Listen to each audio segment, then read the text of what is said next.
I am Zoe, 34 years old, and tonight, I am standing on the porch of a multi-million-dollar beach house with a sheriff beside me, watching my entire extended family pull into the driveway for a Christmas party they weren't invited to. Before I tell you about the absolute chaos that is about to unfold, and how I ended up with a restraining order in one hand and a deed in the other, let me know where you're watching from in the comments. I really want to know who is riding shotgun with me on this crazy journey. The wind coming off the Atlantic was biting, whipping my hair across my face, but I didn't feel the cold. My adrenaline was spiking so hard, I could hear my own pulse thumping in my ears. Beside me, Sheriff Jim Miller adjusted his belt. He was a mountain of a man, the kind of guy who didn't have to raise his voice to command a room. He looked at me, his eyes soft but serious. "You ready for this, Zoe?" he asked, his voice a low rumble against the crashing waves behind us. "Once they turn that corner, there's no going back. This is going to get ugly." I gripped the cold iron railing of the porch. "I've been ready for 15 years, Jim. Let them come." It wasn't just anger fueling me. It was exhaustion. A deep, bone-weary exhaustion that comes from a lifetime of being the invisible child.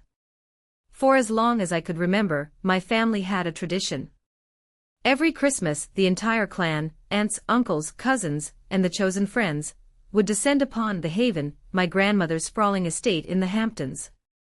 It was a week of luxury, expensive wine, catered dinners, and perfectly curated family photos. And for the last 15 years, I had found out about it the same way you find out about a celebrity's vacation, through Instagram. I remember the first time vividly. I was 19, a sophomore in college, sitting in a drafty dorm room, eating instant noodles because my parents had forgotten to transfer my allowance again. I opened the app and there it was. A photo of my mother, Eleanor, holding a crystal champagne flute, laughing with my younger brother, Kyle. The caption read, "Nothing matters more than family. So blessed to have everyone together at the Haven. #family first #Christmas tradition." Everyone. Except me. I had zoomed in on that photo until the pixels blurred. I looked for a sign of regret on their faces. I looked for an empty chair. There was nothing. Just beaming smiles and the warm glow of the fireplace I wasn't allowed to sit by. When I called my mother the next day, choking back tears, asking why I hadn't been told the dates, she gave a breathless, airy laugh. "Oh, Zoe. Was that this week? We assumed you were busy with your little studies. You know how intense you get. We didn't want to bother you. They didn't want to bother me." That excuse morphed over the years. "We thought you were working. We lost your new number. Oh, the email must have gone to spam." It became a running joke, a silent understanding that Zoe didn't fit the aesthetic. I was the architect who wore work boots and flannel, not the daughter who could be paraded around in silk at cocktail parties. I was the difficult one because I asked questions. I was the outcast because I refused to kiss the ring. But things change. 3 months ago, my grandmother Rose passed away.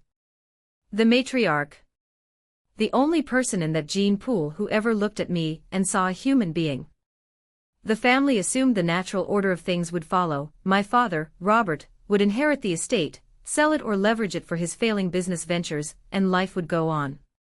They were wrong.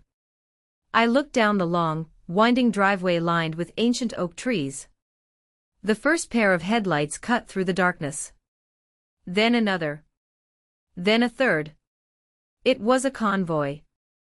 They always traveled like a presidential motorcade, needing to announce their arrival with as much pomp as possible. My father was driving the lead car. I'd recognize that customized Rolls-Royce Cullinan anywhere. It was a ridiculous car for a beach trip, overly large and ostentatious, purchased last year when he was claiming poverty to get out of paying my grandmother's medical bills. Behind him, I saw the sleek, aggressive silhouette of a yellow Lamborghini Urus, Kyle. Of course. My unemployed, 29-year-old brother was driving a car that cost more than my entire college education. Sheriff Miller stepped forward, moving from the shadows into the glow of the porch light. He placed a hand on his holster, not drawing, just resting it there. A silent warning. "Remember, Zoe," Miller said, not taking his eyes off the approaching convoy. "You are the legal owner. This is your property. You say the word and they are trespassing. The law is black and white on this, no matter how much your father likes to scream in the gray areas." "I know," I said, my voice steadier than I felt. I touched the breast pocket of my coat, feeling the folded legal document inside. The deed. The shield that Grandmother Rose had left me. The Rolls-Royce crunched to a halt at the bottom of the stairs. The engine cut, but the headlights stayed on, blinding us for a moment. I squinted, shielding my eyes. Doors started opening down the line of cars. The noise was instantaneous. Laughter. The barking of my aunt's designer dogs. The chatter of 23 people expecting a 5-star welcome. My father stepped out first. He was wearing a camel hair coat that probably cost $5,000, a red scarf draped casually around his neck. He looked the part of the benevolent patriarch, ready to bestow his presence upon his subjects. "All right, everyone, let's get the bags inside, it's freezing out here," he shouted, clapping his hands. He didn't even look up at the porch yet.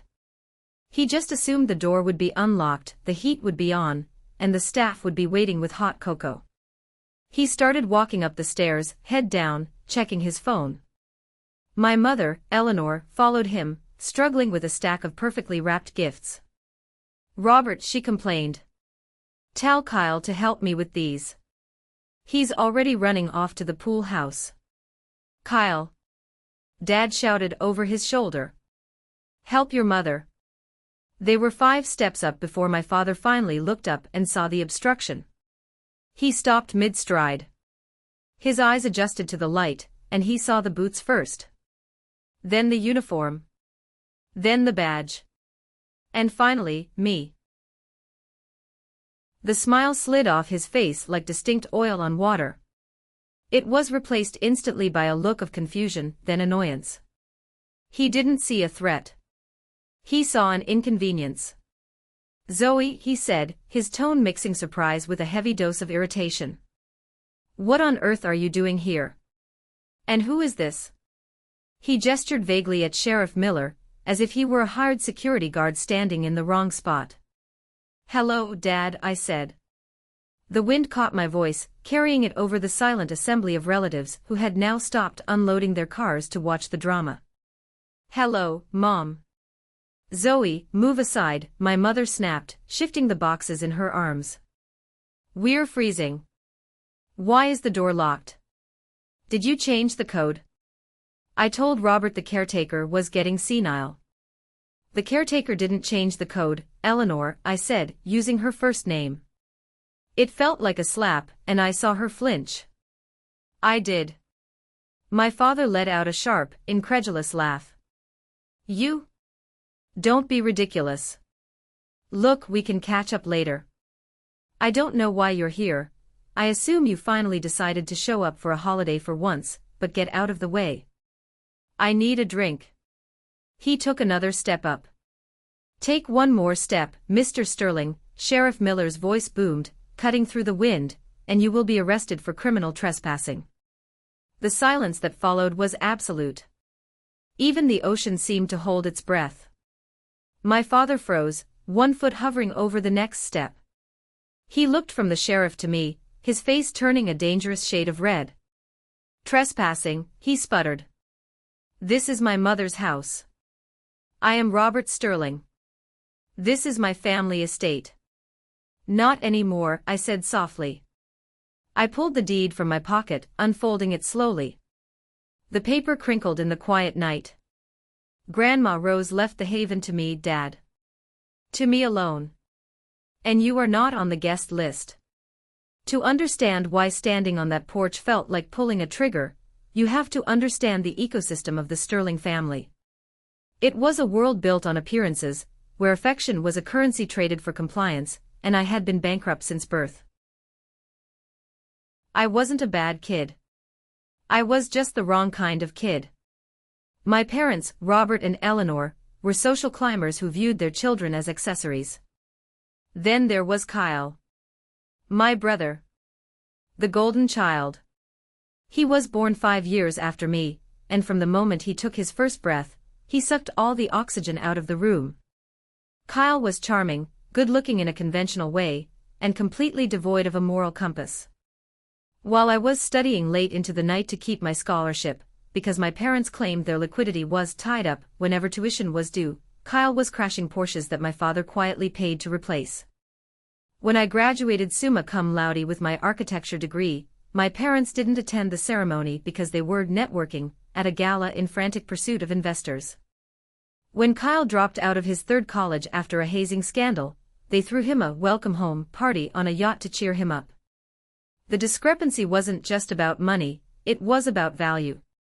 To them, Kyle was an investment that would one day pay off. Spoiler, he wouldn't. I was a sunk cost. The only person who saw through the veneer was grandmother Rose. Rose Sterling was a force of nature. She was the one who had built the family fortune, not my grandfather, and certainly not my father. She was a steel magnolia, tough, sharp, and intolerant of fools. But by the time I was in my 20s, her health was failing, and my father had successfully isolated her. He moved her into the east wing of the Haven and controlled who came and went. "She's fragile, Zoe," my mother would tell me on the phone, her voice dripping with fake concern. "She gets confused. It upsets her to see people. It's better if you don't visit." I believed them for a while. I thought I was protecting her. But the truth was, they were terrified. They were terrified that if Rose and I spent too much time together, she might realize that I was the only one who actually loved her, not her bank account. But Rose was smarter than they gave her credit for. About a year before she died, I received a handwritten letter. It wasn't mailed, it was delivered by a courier service I'd never heard of.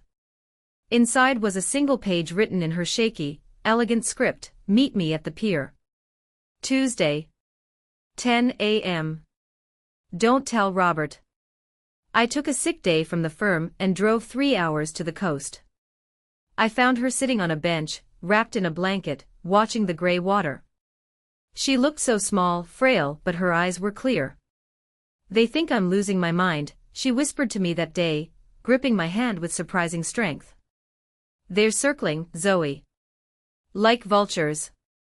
Robert, he's desperate. He's made bad deals. He thinks this house, my money, he thinks it's his lifeline. Grandma, I can help.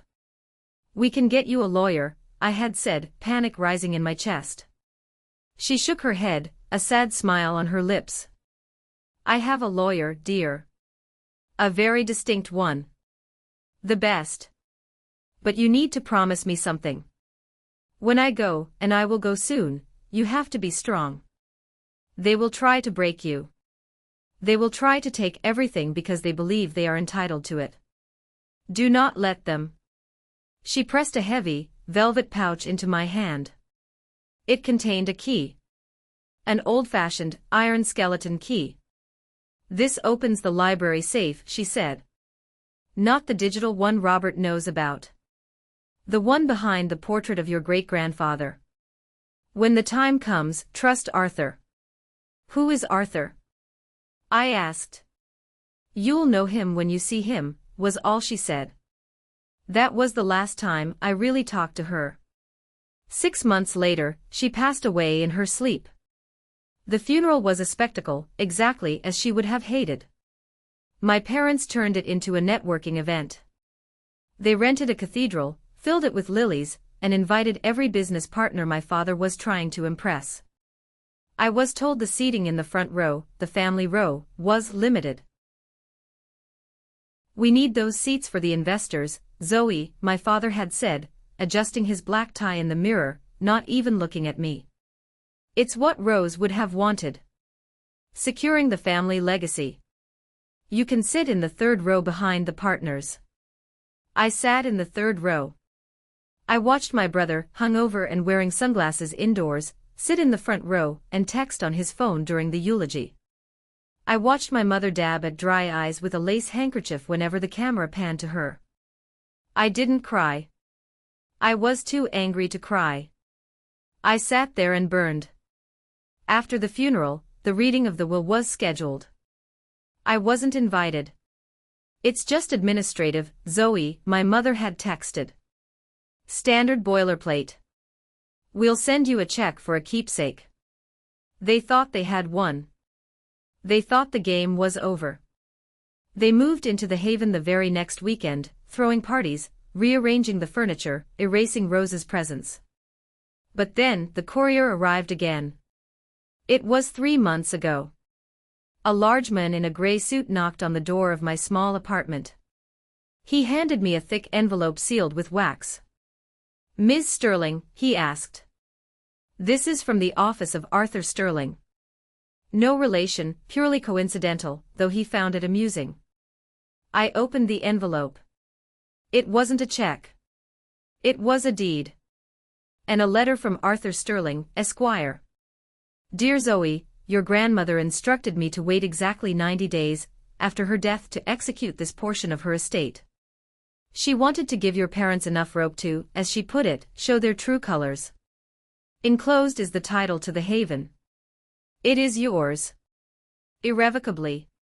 Along with the house, you have full control over the grounds and all contents therein. Your parents are currently residing there as unauthorized guests. The choice of what to do next is entirely yours. But Rose suggested that if you decide to evict them, you might want to bring backup." I looked at the date on the calendar. December 24th, Christmas Eve, was 2 weeks away. The day of the annual Sterling Christmas Gala. The day I had been excluded from for 15 years. I picked up the phone and dialed the number for the local sheriff's department. It was time to go home. Back on the porch, the standoff was deteriorating rapidly. The wind howled, whipping the hem of my coat, but the heat radiating from my father's rage was palpable even from 10 feet away. "Is this a joke?" Robert roared, taking another step up, ignoring the sheriff's warning. "You inherited the house. That's impossible. I saw the will. I was the executor." "You saw the public will, Robert," I corrected him, my voice trembling slightly but gaining strength with every word. "The one that dealt with the liquid cash and the stocks. The house was in a separate trust. The Rose Sterling Revocable Living Trust. And guess who the sole beneficiary is?" I held the deed up higher. The outdoor security light illuminated the official seal. "That's a forgery!" Eleanor shrieked from behind him. She dropped the stack of gifts on the gravel driveway. A box wrapped in gold foil tumbled out and crushed against the stone. "She's forged it. Officer, arrest her. She's mentally unstable. She's been jealous of this family for years." "Mrs. Sterling," Sheriff Miller interjected, his voice like granite. "I've verified the documentation with the county clerk this morning. It's legitimate. Zoe Sterling is the owner of this property. And she has formally requested that you vacate the premises." "Vacate?" Kyle pushed past our mother, his face twisted in a sneer. He looked older than his 29 years, his face puffy from too much alcohol and too little responsibility. "We're not going anywhere. I have friends coming in an hour. The DJ is booked. You're ruining everything, you freak." He lunged toward the stairs. It was a stupid move. Sheriff Miller didn't even unholster his weapon. He simply stepped in front of me, placing a massive hand on Kyle's chest. "Son, I strongly suggest you back down. Don't touch me." Kyle batted the sheriff's hand away. "Do you know who my father is? He can buy this entire police department. Actually, I cut in, he can't. Because I also have this."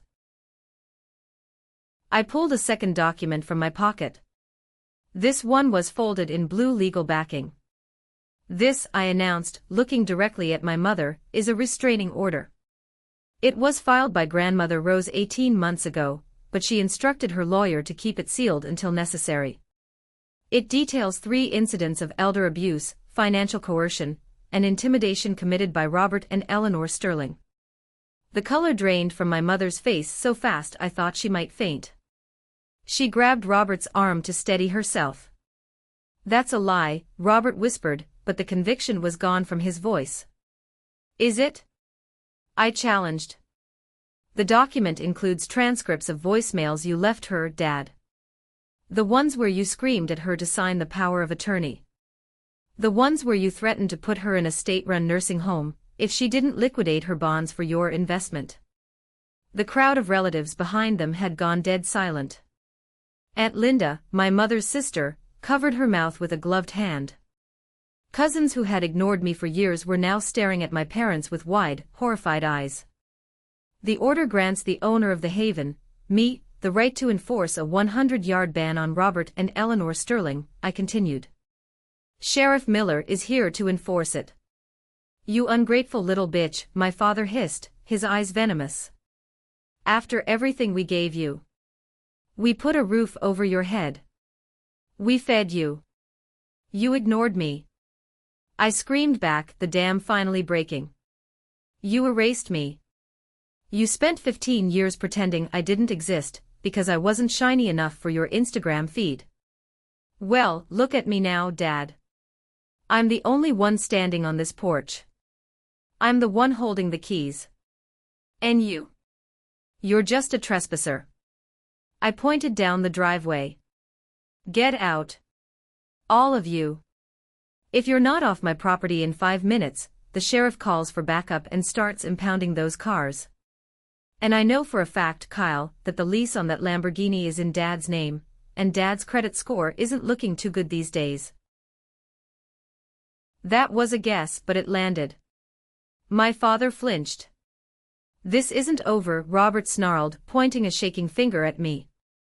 "You think a piece of paper makes you powerful? You have no idea who you're dealing with. We will bury you in court. We will bleed you dry until you're begging for mercy." "I'll take my chances," I said coldly. "Goodbye, Dad. Merry Christmas." He stared at me for a long, hate-filled moment. Then he spun around, nearly knocking Eleanor over.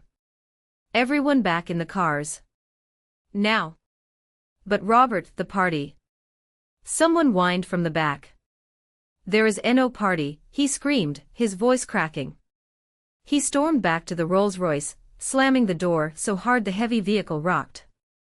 Chaos ensued as 23 people tried to turn around a convoy of luxury SUVs in a driveway that wasn't designed for it. Engines revved, horns honked, and insults were hurled out of windows.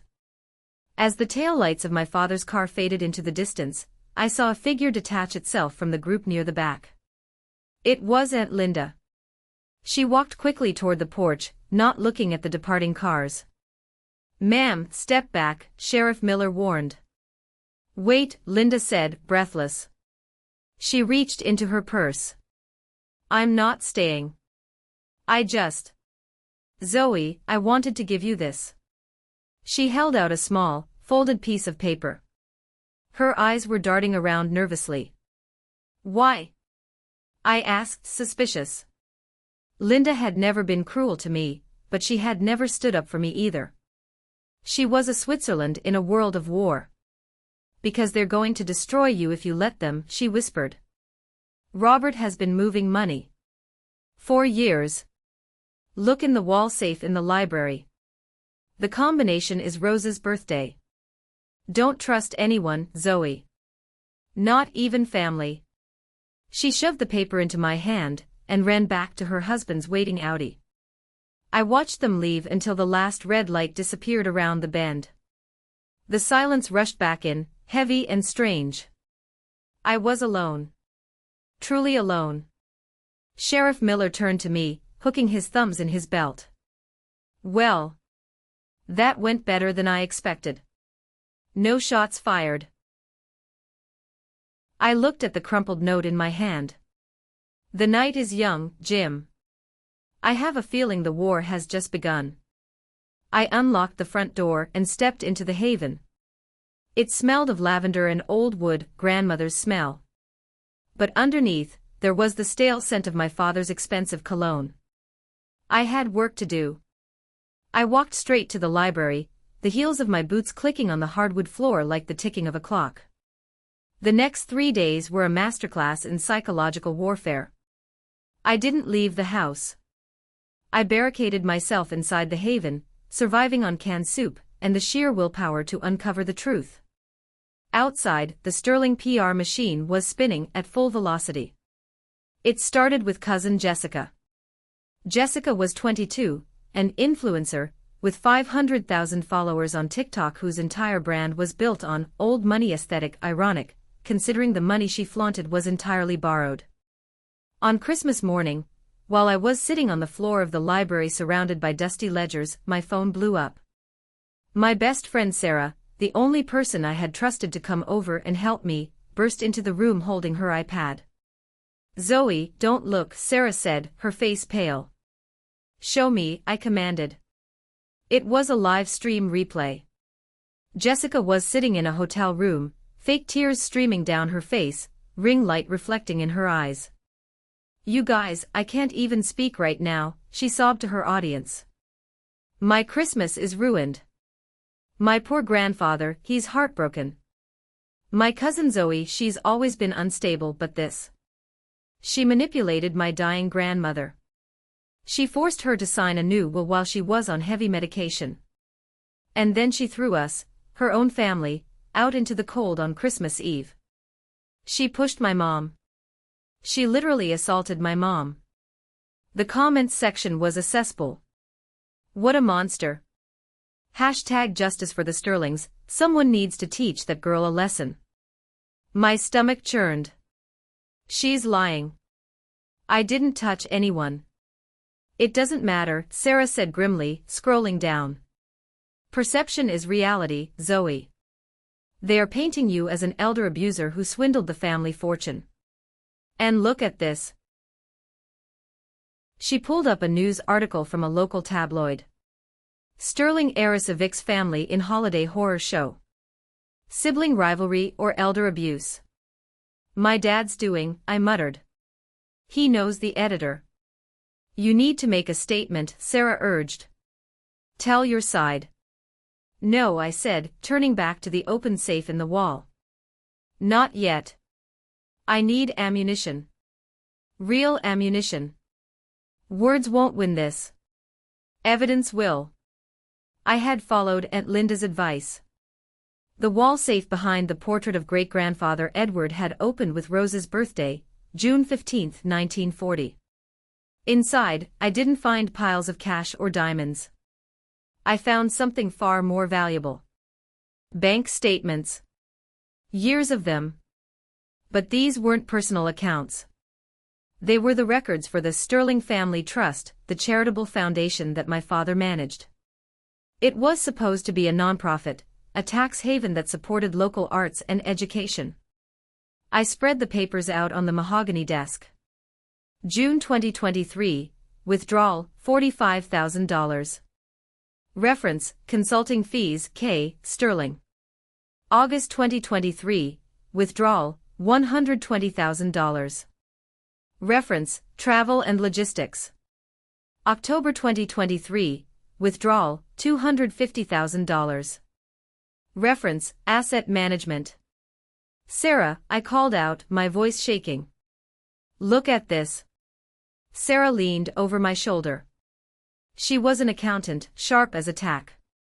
Her eyes scanned the columns, widening with every line. "These withdrawals," she whispered. "Zoe, this is the foundation's money. It's illegal to use this for personal expenses. Consulting fees for Kyle. Kyle has never consulted on anything except how to open a beer bottle. And look at the dates," I pointed. August 2023. That was the month they went to the Maldives. October was when Dad bought the new Rolls-Royce. "They've been embezzling," Sarah said, looking at me with terror. "Zoe, this isn't just a family dispute anymore. This is federal crime. This is prison time. I felt a cold chill settle in my gut.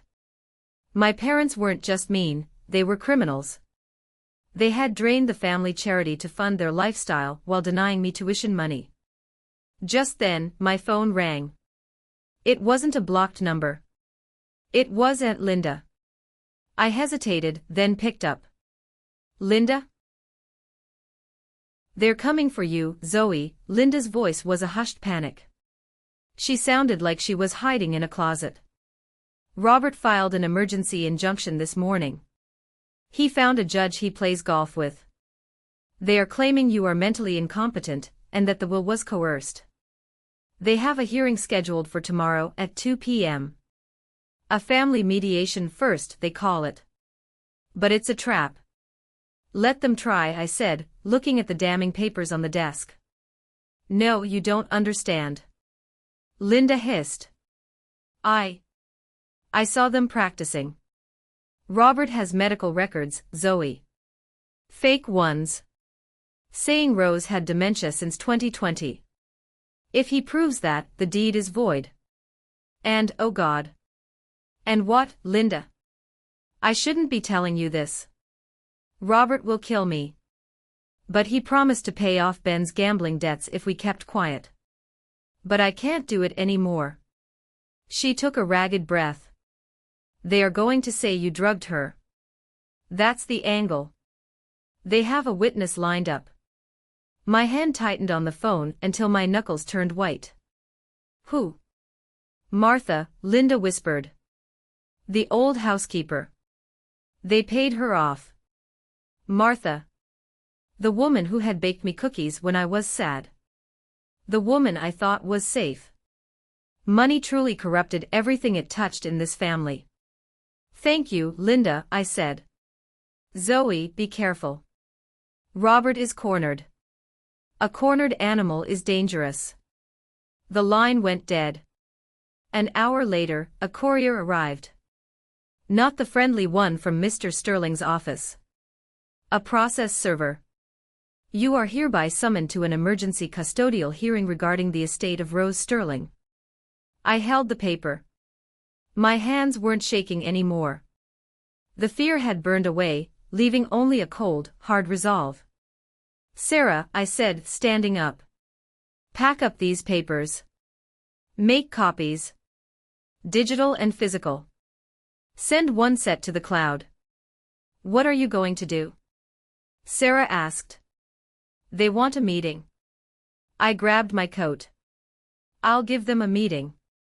But I'm not going alone. I dialed the number on the business card Mr. Sterling had left me. It rang twice. Arthur Sterling's office, a crisp voice answered.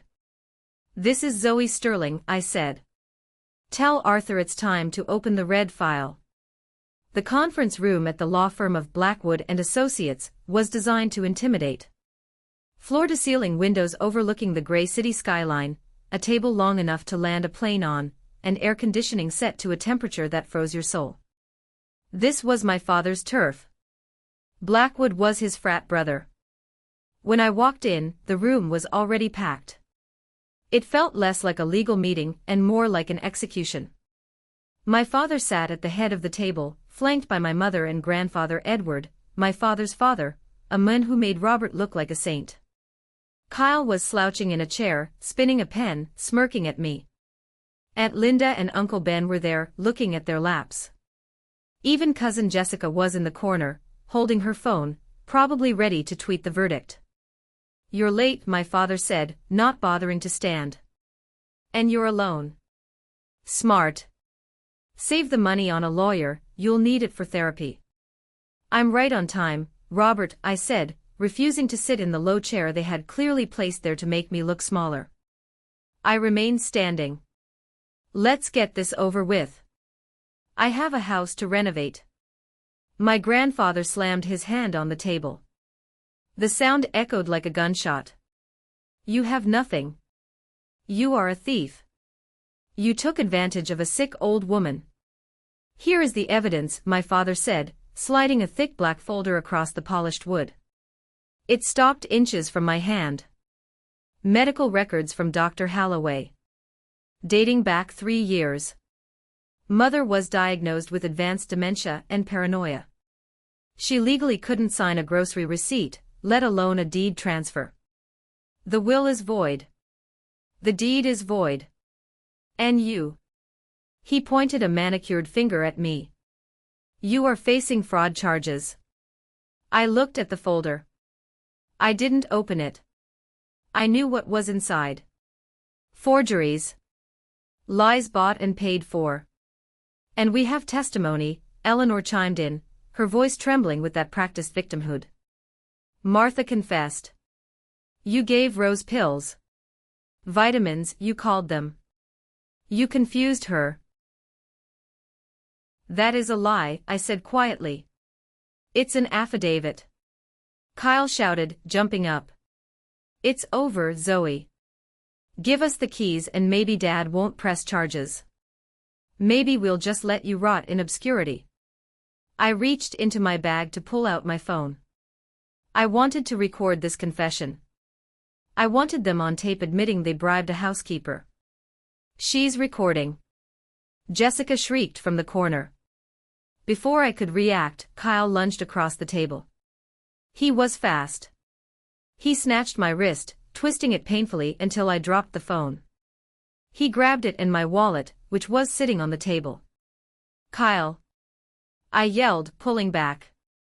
That's assault. It's seizing evidence, my father declared, standing up. Check her bag. She probably stole jewelry too. The room was suffocating. The walls were closing in. They were a pack of wolves, and I was the wounded deer. My grandfather was shouting, my mother was crying fake tears, Kyle was holding my phone like a trophy. I felt a moment of pure, unadulterated panic. Had I miscalculated? Was this how it ended?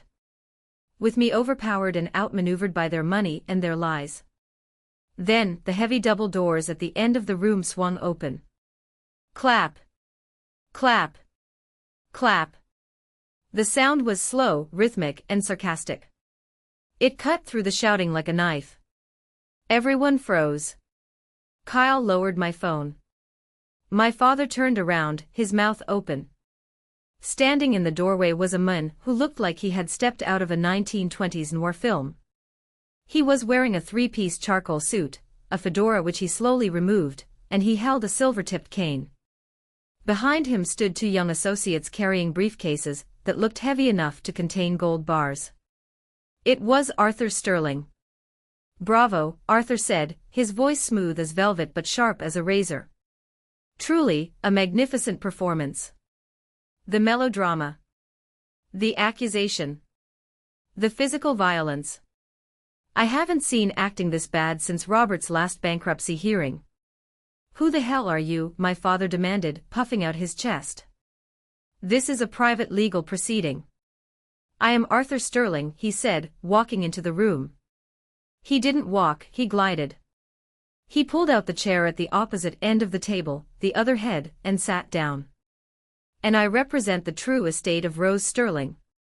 Not the fiction you've concocted in this folder. He gestured to the black folder my father had slid to me. Dr. Holloway. Arthur chuckled. The veterinarian. Interesting choice for a dementia diagnosis. Yes, we know, Robert. We know you paid off his gambling debt last week. We also have the video deposition of Rose Sterling, taken 2 days before she died, certified by a state psychiatrist, declaring her of sound mind and body. My father's face went from red to a ghostly white. Video. 4K resolution, Arthur smiled. She had a lot to say about you, Eleanor. Especially about that time you borrowed her diamond necklace and replaced the stone with cubic zirconia. Eleanor let out a gasp, her hand flying to her throat. But that's not why I'm here, Arthur continued, his expression hardening. He signaled to his associate, who placed a single, thin document on the table. You see, you are all fighting over the beach house. You think the house is the prize. You think if you get the house back, you can sell it and cover the what is it now? $8 million in debt. The room went deathly silent. My grandfather looked at my father. 8 million. Robert, you told me. Arthur pulled out the copies of the bank statements I had found. The ones showing the embezzlement.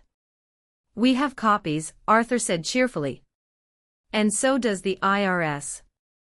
And the district attorney. My father collapsed into his chair. It wasn't a figure of speech. His legs gave out. He slumped down, looking like a puppet whose strings had been cut. This is the evidence, I said, repeating my father's words from earlier. I picked up my phone from the table where Kyle had dropped it.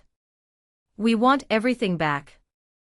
The silence that followed wasn't like the silence on the porch. That was the silence of tension. This was the silence of death. The death of an ego. The death of a lifestyle. Grandfather Edward was the first to move. He was a hard man, cruel in his own way, but he had a code. You don't get caught. And you certainly don't steal from the family pot in a way that exposes everyone. He stood up, his cane shaking in his hand. He turned to Robert. You idiot, he hissed. It was low, guttural. You absolute, incompetent idiot. You told me the funds were secure. You told me the trust was untouchable. Dad, I can explain, Robert stammered, sweat beading on his forehead. It was temporary. I was going to put it back. The market turned. Thwack. My grandfather struck my father across the shoulder with his cane. It wasn't a playful tap. It was a blow of disgust. You've ruined us. You've handed the keys to the kingdom to her. He pointed at me with the cane, but there was no fire in his eyes anymore, only defeat. He looked at me, really looked at me, for the first time in years. Then he turned and walked out of the room without another word. Kyle was vibrating. He looked back and forth between his parents and the door. The reality of disinherited was sinking in. No more allowance. No more Porsche. No more safety net. Fix this. Kyle screamed at our father. You said this was a slam dunk. You said she was weak. Do something. Shut up, Kyle. Robert put his head in his hands. Then, the shift happened. The one I had been waiting for, though it sickened me to watch. Eleanor stood up. She smoothed her skirt, wiped her face, and composed herself. She walked around the table, not toward Robert but toward me. Her eyes were wide, glassy, and filled with a terrifying, desperate warmth. Zoe, she cooed, reaching out a hand. Sweetheart. Look at this mess. We've all let our emotions get the best of us, haven't we? I took a step back. Don't. Please, honey, she continued, ignoring my recoil. Family fights. It's what we do. But we love each other. Deep down. Rose would want us to reconcile. She wouldn't want her son to go to prison, would she? Think about the scandal. Think about the family name. You didn't care about the family name when you were stealing from the charity, I said, my voice steady. It was a misunderstanding. Eleanor pleaded, tears spilling over again, this time, tears of fear. We can work this out. You control the trust now. Fine. Wonderful. You're so smart, Zoe. You always were the smart one. We can run it together. You, me, and Daddy. We can be a team. Just tell Mr. Sterling to lose those bank statements. Please. For Mommy. She reached for my hand again. Her fingers brushed my skin. They were cold and clammy. I looked at her. I looked at the woman who had forgotten my birthdays. Who had critiqued my weight, my hair, my career. Who had left me alone on Christmas for 15 years while she played the perfect hostess. I felt nothing. No anger. No sadness. Just a profound sense of detachment. The cord was cut. "Mom," I said. "Do you remember my 16th birthday?" She blinked, confused by the non sequitur. "What?" "My 16th birthday. You and Dad went to Cabo. You left me with a frozen pizza and a $20 bill. You didn't call." "Zoe, that was years ago. I waited by the phone until midnight," I said. "That was the night I realized I didn't have parents. I had roommates who didn't like me." I turned to Mr. Sterling. "Arthur, please ensure that Kyle returns my wallet. And then, please proceed with the audit. Full transparency. If there is criminal activity, report it." "No." Robert moaned from the table. "Zoe, you can't. It will destroy me." "You destroyed yourself, Robert," I said. "I'm just turning on the lights." "Give her the wallet, son," Arthur said to Kyle. Kyle threw my wallet on the table. He looked at me with pure hatred. "I hope you choke on it." "Goodbye, Kyle," I said. "Good luck with the job hunt." I turned and walked toward the door. I didn't look back. I could hear Eleanor sobbing, a raw, ugly sound of someone who realizes the manipulation has finally failed. I could hear Robert groaning. I walked out of the conference room, past the stunned receptionist, and into the hallway. I pressed the button for the elevator. Arthur Sterling appeared beside me a moment later. He was smiling. "Your grandmother would have enjoyed that," he said. "She really would have." "Is it true?" I asked as the elevator doors opened. "About the trust? Or was that a bluff?" Arthur winked. "Oh, the trust is very real. And you are very rich, Zoe. But the disinheritance clause. That was a nice touch I added this morning. It's not strictly in the bylaws, but given they signed a confession by not denying the fraud, well, let's just say they won't be challenging you anytime soon." We stepped into the elevator. As the doors closed, shutting out the world of high-rise lawyers and toxic family dynamics, I let out a breath I felt like I had been holding for 15 years. My phone buzzed. It was a text from Sarah. "The live stream is down. Jessica deleted her account. And are you okay?" I typed back, "I'm better than okay. I'm free." This is the moment that changed everything, when I finally took back control of my life. Thank you for being patient with me this far, you are amazing. Please help me by liking this video and commenting, number 1 below, so I know you've journeyed with me to this point. It not only helps more people find this story, but it lets me know that my experience means something to someone. Your support is the biggest motivation for me to share the rest of this journey. A with tilde han thun phn 1 to 6 word count, 7,100 words. The elevator ride down from Arthur Sterling's office felt like a decompression chamber. When the doors opened to the lobby, the air tasted different.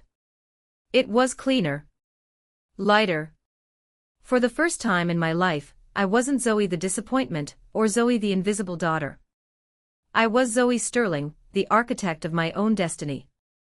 But as any architect will tell you, demolition is the easy part. Clearing the rubble and building something new. That's where the real work begins. The next 6 months were a blur of sawdust, legal briefs, and the kind of deep, restorative sleep I hadn't experienced since childhood. I moved into the Haven full-time. I didn't just live there, I reclaimed it. I stripped away the heavy, gold-leafed wallpaper my mother had installed to impress her society friends. I tore down the velvet drapes that blocked the ocean view. I let the light in. I turned the estate into what Grandmother Rose had always secretly wanted, a sanctuary. I obtained the permits to convert the guest wings into a high-end artist residency and homestay. I wanted the house to be full of life, creativity, and people who appreciated the beauty of the coast, not just the prestige of the zip code. While I was building, the empire of Robert and Eleanor was collapsing in spectacular fashion. And I won't lie to you, I watched it happen. Not with glee, but with the detached curiosity of someone watching a controlled demolition from a safe distance. Arthur Sterling was true to his word. The audit of the family trust was ruthless. It revealed a web of financial incompetence that was staggering.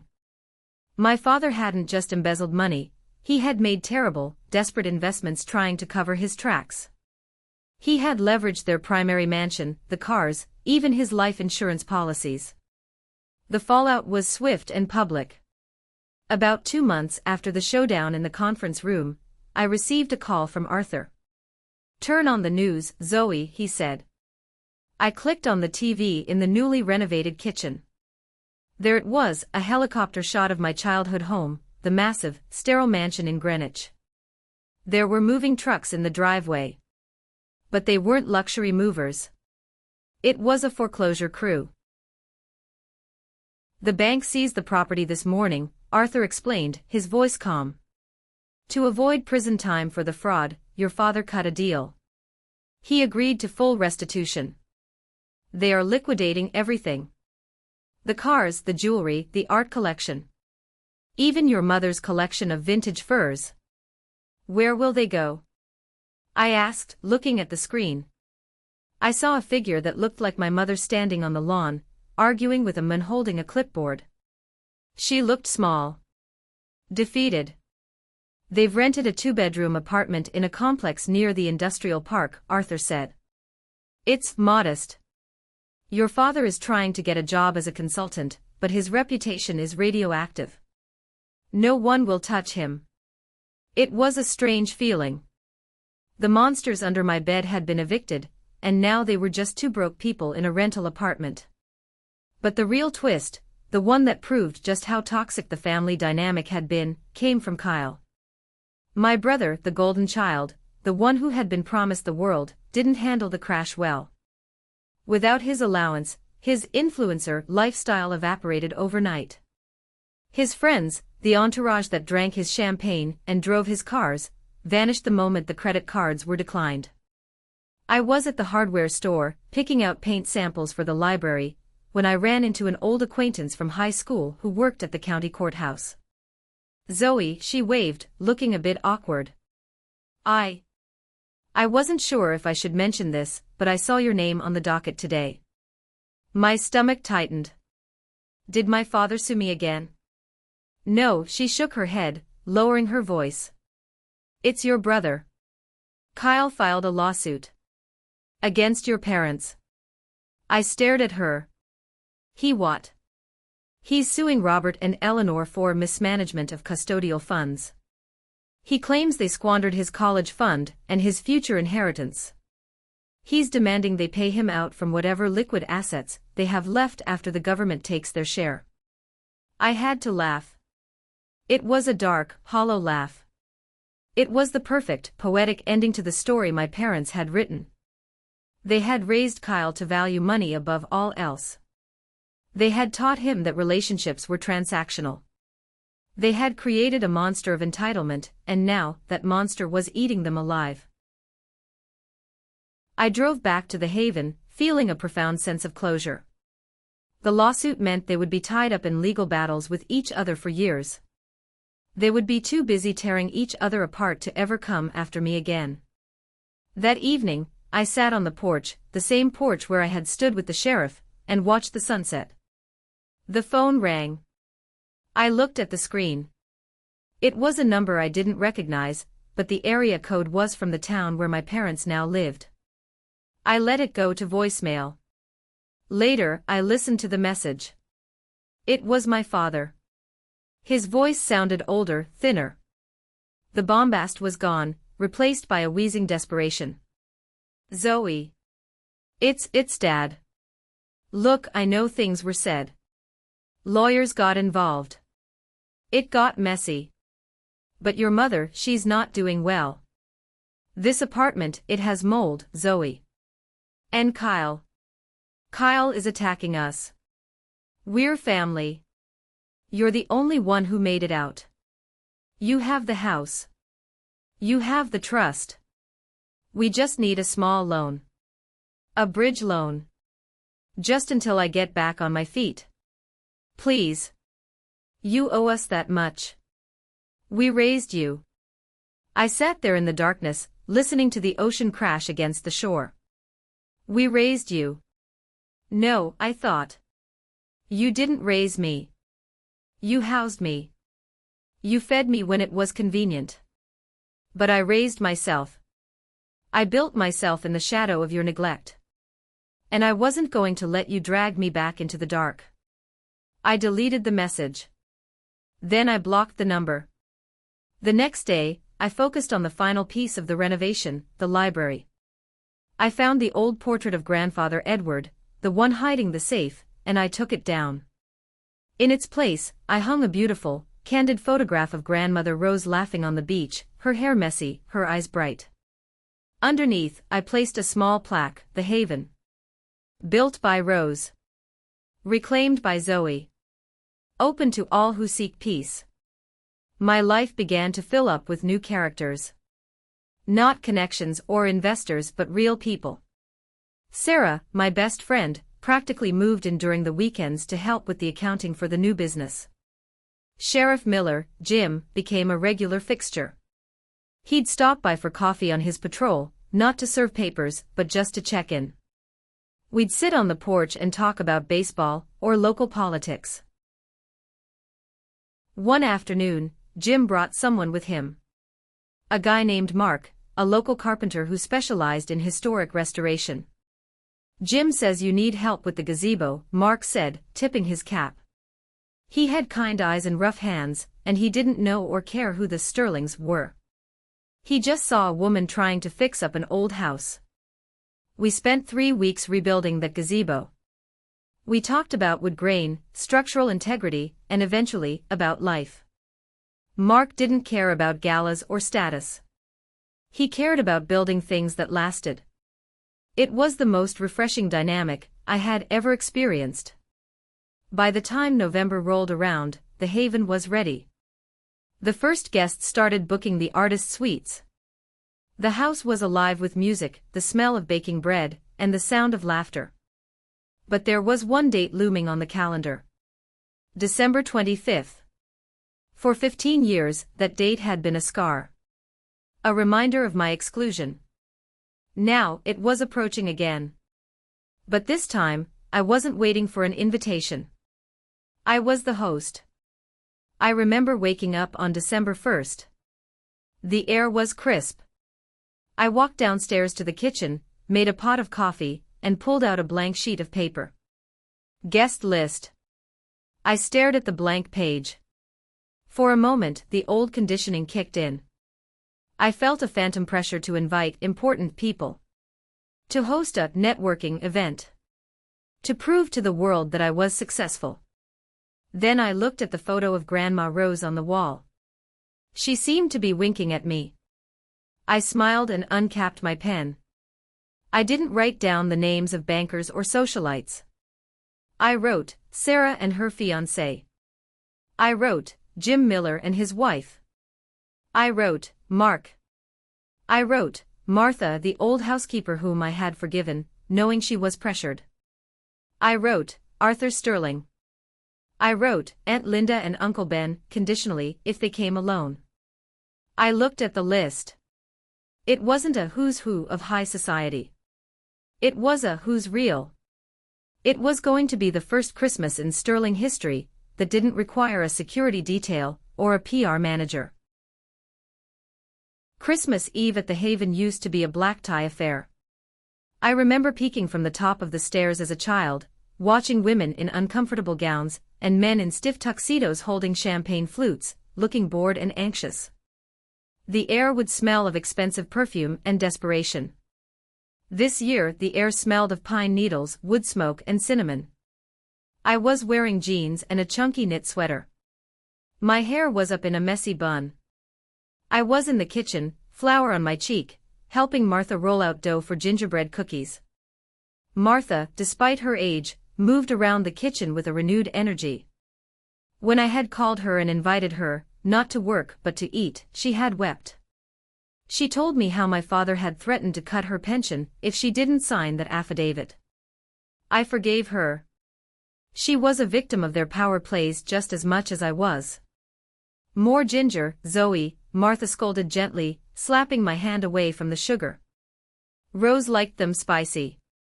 Yes, ma'am, I laughed. The doorbell rang. It wasn't the frantic, demanding buzzer of a delivery service or a caterer. It was a cheerful, rhythmic ring. I opened the door to a blast of cold air and warm faces. Sarah stood there, holding a massive platter of lasagna. Behind her was Arthur Sterling, trading his three-piece suit for a festive red sweater that looked absolutely ridiculous on him, which made it perfect. I brought the wine, Arthur announced, holding up 2 bottles. And before you ask, it's not from your father's cellar. I bought it myself. It tastes like freedom. We all laughed. It felt so easy. That was the thing I noticed most, the ease of it all. There was no posturing. No one was scanning the room to see who was the most important person to talk to. Jim Miller and his wife arrived next, bringing a salad and a homemade apple pie. Mark came last, carrying a bundle of firewood and a small, hand-carved wooden box as a gift for me. For the new keys, he said shyly, handing it to me. We gathered in the great room, the one with the massive stone fireplace where I used to be forbidden to play. We lit the fire. We didn't sit at the formal dining table with the 12-foot centerpiece. We sat on the couches on the floor on ottomans. We ate lasagna and salad on mismatched plates because I hadn't unpacked the fine china, and honestly, I didn't want to. We told stories. Arthur told us about the time Grandma Rose threatened a hostile takeover of a rival company just because their CEO was rude to a waiter. Sarah recounted our college days. Jim shared stories about the wildest excuses he'd heard from speeders. There was no talk of stock prices. No talk of legacy. No talk of which prep school was the most exclusive. Around 9 p.m., I stepped away from the noise and walked out onto the porch. The snow was falling lightly, dusting the dunes in white. The ocean was dark and rhythmic. I took a deep breath. The cold air filled my lungs. For 15 years, I had stood outside looking in, wishing I could be part of the warmth. I had let my self-worth be dictated by people who were incapable of love. I had chased their validation, thinking that if I just achieved enough, earned enough, became enough, they would finally see me. But standing there, listening to the laughter of my friends, my chosen family, drifting through the open window, I realized the truth. They did see me. They saw me clearly. That's why they excluded me. I was the mirror they didn't want to look into. My independence, my refusal to play their games, my genuine love for Grandma Rose, it all highlighted their shallowness. I wasn't rejected because I was less than them. I was rejected because I was different from them. And thank God for that. I pulled out my phone. I had one notification. It was an automatic alert from Instagram. On this day 5 years ago, it popped up a memory. A photo of me alone in my apartment, holding a cup of coffee, looking sad and tired.